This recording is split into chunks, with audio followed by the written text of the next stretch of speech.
missed the opportunity to own one of these extraordinary cars when it was new, but now you have another chance. The Mazda Rx7. 0 to 50 in 6.3 seconds. Superb handling because of its front mid-engine design. And two models, starting under $6,400. The car you've been waiting for is waiting for you. The Mazda Rx7. When I looked at Datsun 280ZX and Porsche 924, I also looked at this new Mazda Rx7, and that's all it took. Just one look, that's all it took. Yeah, just one look, that's all it took. You get a lot of refined sports car with the Mazda Rx7. You also get great mileage, and you get it all at a price that'll really make you look twice. Yeah, the more you look, the more you like. When you first see the Mazda Rx7, you begin to understand why it has become a legend among today's sports cars. Because beyond its classic styling, you soon discover the sheer perfection of its bucket seats. You experience its comprehensive instrumentation and feel the preciseness of its 5-speed. These things alone help make it an exceptional value. But to gain an even deeper understanding of the Rx7, you're going to have to experience roads like these for yourself. Mazda Rx7. Experience it. I want to talk a little bit about one of my favorite sports car. A sports car back in the early 1978, introduced by Japan, was based on their continuation of the Wankel engine. They introduced back in '78. They introduced the Mazda Rx7. This version here was this is a bunch of pictures I found on the internet. Mine was a white 85. This is a black one. It's a black GSL. Good looking car. I love the lines of this sports car with a swooping front. And it's nice and compact, beautiful size and scale to this. It really fits like a glove whenever you sit in it. I had one. I knew of someone that had one that was a yellow one. It just stood out. It was just a fun sports car to drive. Here's with the retractable headlights down and pop up the retractable headlights. And small wheels. They only had like a 13-inch wheel on it, which you can't get anymore. But I searched high and low trying to get that white 85 RX-7, and I did a lot. It's probably like at least a couple years searching. I finally found one, and I bought it. And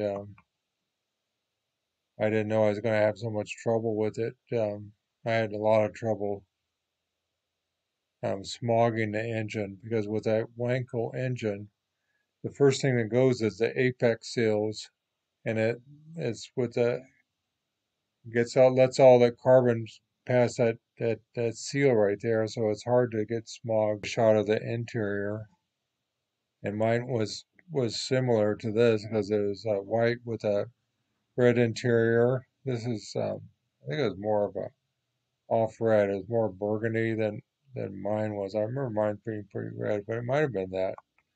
Your memory does strange things. And the gauge, everything on this thing, the gauge panels,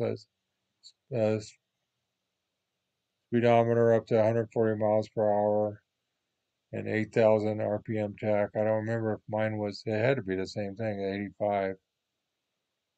Everything was right there, right? You could see the voltage, the oil pressure, what temperature the engine was running, and fuel gauge all at one view.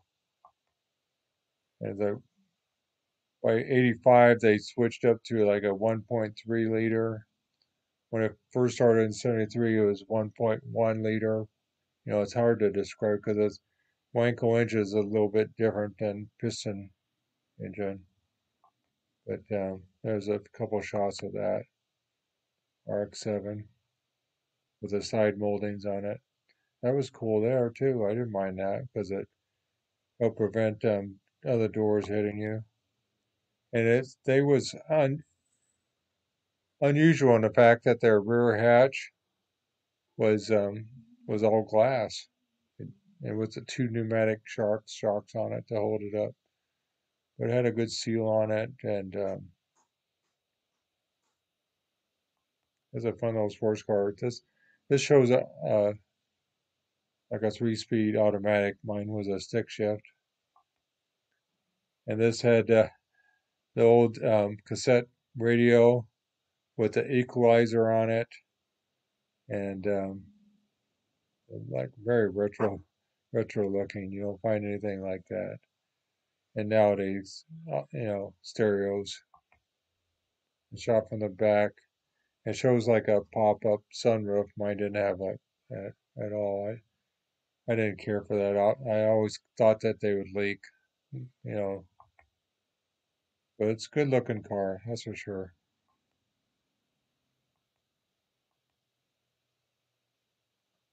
There's like 471,000 produced, but lightweight car, 2,500 pounds, pretty low weight for that small of a car. You get a 4-speed manual, and you have a 5-speed manual option, a 3-speed or a 4-speed automatic.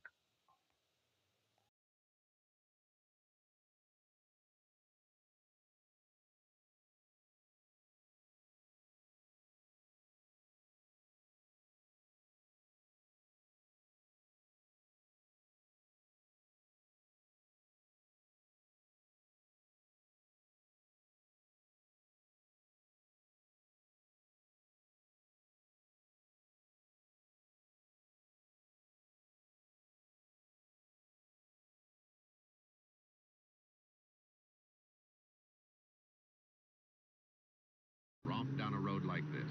If that doesn't make sense to you, then this car probably won't either. The new generation Mazda Rx7 pours out power as smooth as silk, as only a rotary can.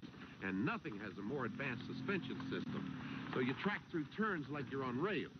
You can pay a whole lot more for a sports car and still not have this much fun. Say, aren't you the driver of this new RX-7? Hi. All right.